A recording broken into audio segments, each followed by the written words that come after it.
tell me about your experiences with Holland, Dozier, and Holland. First of all, my career, Supreme's career, is all because of these three guys, Eddie, Brian, and Lamont. We were, as I said, out there when we actually inducted them into the rock there.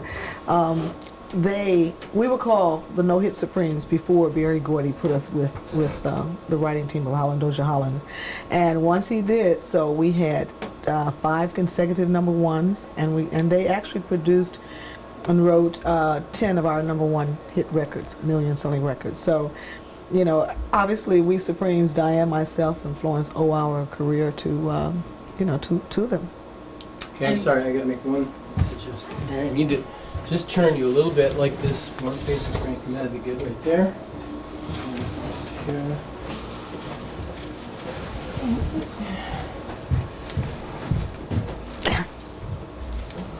Oh, that's better.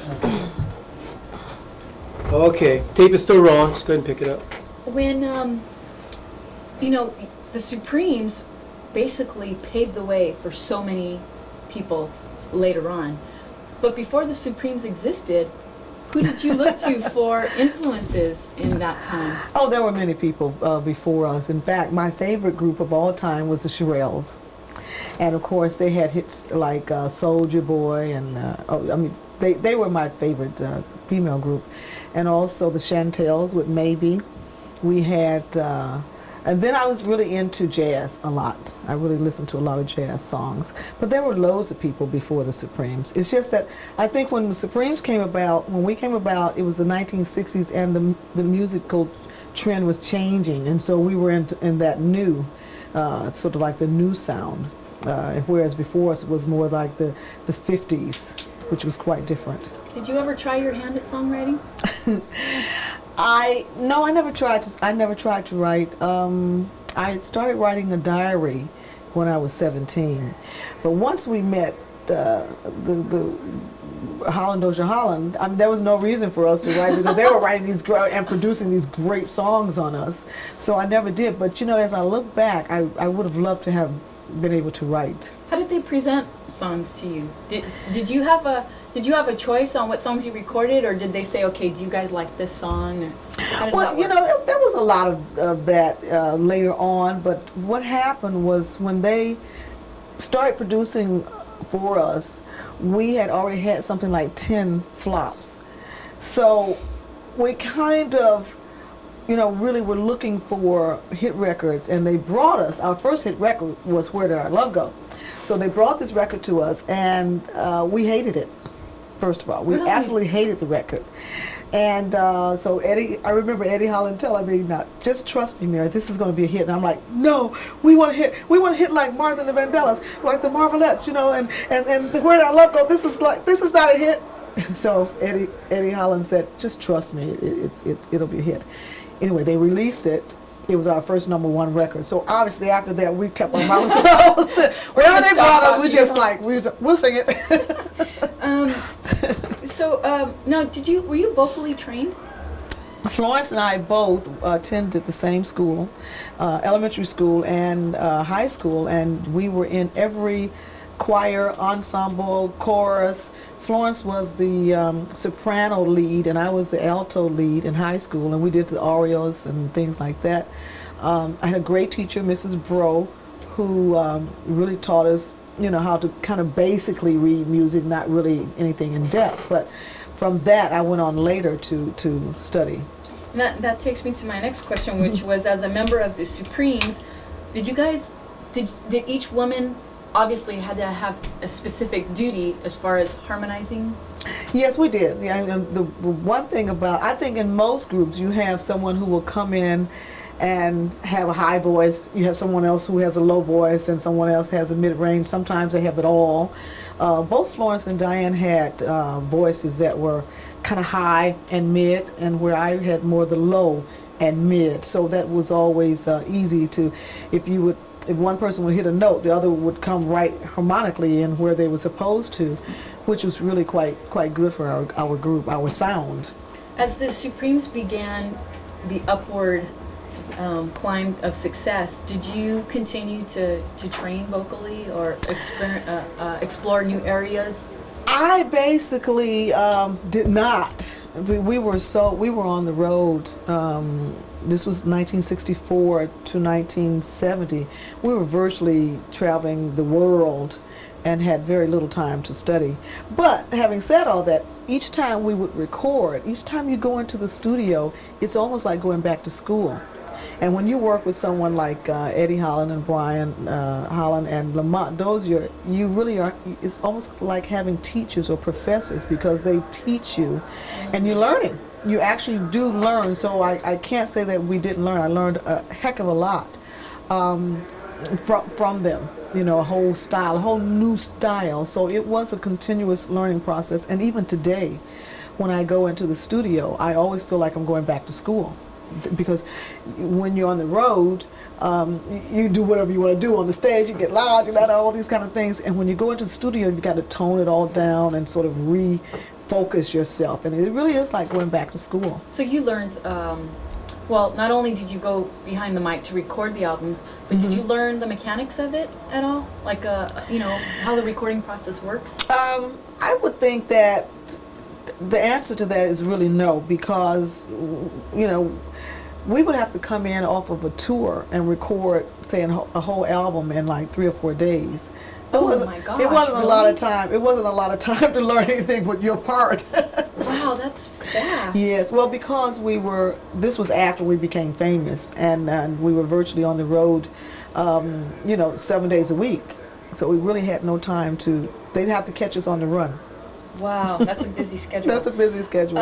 When you first got together with Florence and Diana, did you know right away there was a chemistry there? First of all, we were 4 girls in the very beginning. We were primettes. Yes. And yes, the minute we started harmonizing on the twist, and it was Ray Charles' song, The Nighttime Is the Right Time, and There Goes My Baby by the Drifters. Those were our 3 songs that we started rehearsing. And immediately we were we became joined at the at the tonsils, at the throat. I mean, it was so.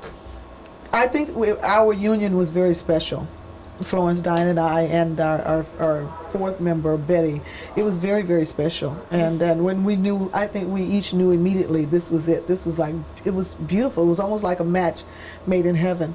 Meant to be. It really was. And I feel that way as when I look back on it today. I still feel the same way, that was something so out of our hands. We were just meant to be together, and it was magic. How did you prepare for a new project, a new album? Well, you said that you would come in off the road and go right into the studio. So were you, while you were on the road, you were preparing the new stuff? Oftentimes we couldn't prepare until we got home at all. So there wasn't a lot of preparation, but we had gotten so in tune with music and in tune with Holland, Dozier, Holland, because they produced all of our #1 records up until the 70s, 68s. And so we were so in tune, they could give us a song and we would immediately get it. I mean, it was really not a lot of rehearsing required, because it was like the formula was down, and we just ran it off. It was really, I mean, when I look back on them, there was quite, like you said, a lot of chemistry going on. And they were easy guys to work with, though. That was what was great. Well, what did you like better, the recording process, being in one place, or the touring and being in front of crowds? I can't say one I liked better, because it's all part of the process. And some people really only like recording in a studio and really don't like going on stage. Take Marvin Gaye, for instance. He was a performer who really was sort of timid on stage, and it wasn't where he was most comfortable. He was most comfortable when he was creating and in the studio and this and that. For me personally, I like them all. I mean, I wouldn't want to just be in a studio. I love being on stage. I absolutely adore being on stage. What part about the music business do you not like? What part about the music business that I don't like? I think that perhaps the business end of it, because you get you kind of get fooled by the glamour of it all, and being on stage and it's all this magical stuff going on, and you kind of forget that there's a business. It is show business, and that part of it can and has wrecked a lot of relationships, because if you don't have the right persons looking after the business end, you can end up not really, if you don't like the I mean, it really can just spoil your whole life, because you end up later on in life having given up so much. So what's been, you said you liked all of, the recording on stage. What's been the most rewarding thing of the whole, most since rewarding? you began in this? Well, I think the idea that I'm in a profession that I absolutely love. So for me, no matter if I had to have a 9 to 5 and work as hard as I work in show business, I probably would give up. But because I absolutely adore performing, I can work hard and it doesn't bother me, because I'm enjoying what I do. I mean, even though I'm beginning to be very tired. At 59, I can't do the things I used to do, and I have to get a little more rest. But yet still, I still love it. I love getting up on that stage. I love the people I work with, my band. It's really quite, and I love to travel. Do you now, at this point in your career, do you ever mentor others that are coming up in the ranks? It's kind of hard for me to mentor people, because the business has changed so much. I mean, it really is not like it used to be.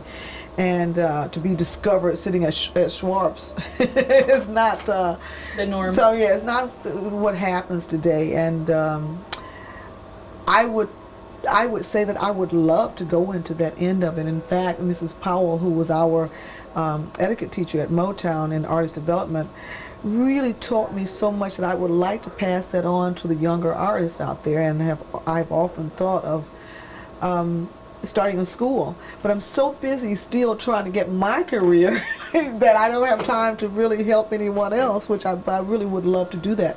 Martha Reeves of the Vandellas and I have often talked about starting just such a school.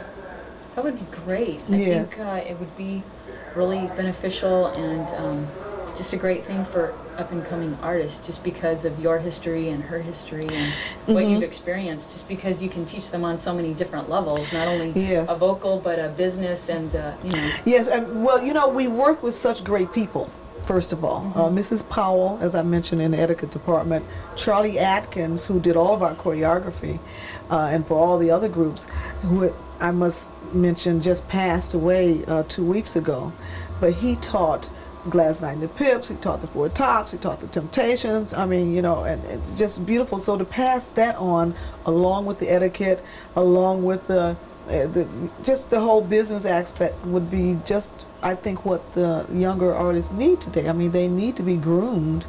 You look at a lot of artists on the American Idol, and you can say if they only had what we had, they could really go far.